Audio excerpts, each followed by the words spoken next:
தற்போதைய அண்மை செய்தியை பார்த்துக் கொண்டிருக்கிறோம். நடிகர் அஜித்குமார் சென்னையில் உள்ள மருத்துவமனையில் உடல்நல பரிசோதனைக்காக அனுமதிக்கப்பட்டிருக்கிறார். கூடுதல் விவரங்களோடு இணைகிறார் சிறப்பு செய்தியாளர் கோகுல். விவரங்களை பதிவு செய்யலாம்.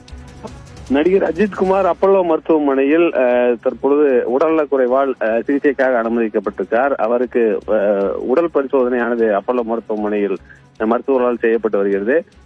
தொடர்ந்து நடிகர் அஜித்குமார் ஏற்கனவே கார் பந்தயம் உள்ளிட்ட பந்தயங்களாம் ஈடுபடுவதற்காக வெளிநாடு பயணத்தில் இருந்து பத்மபூஷன் விருது பெறுவதற்காக டெல்லியெல்லாம் சென்று வெளியூர்லாம் சென்று திரும்பி இருந்த நிலையில திடீரென உடல்நலக்குறைவு ஏற்பட்டிருப்பதாகவும் அவருக்கு அந்த உடல்நலக்குறைவால் இந்த பரிசோதனை அப்பல்லோ மருத்துவமனையில் செய்யப்பட்டிருப்பதாக தற்பொழுது மருத்துவமனை தகவலா இருக்கிறது. பாலா, விவரங்களுக்கு நன்றி கோகுல்.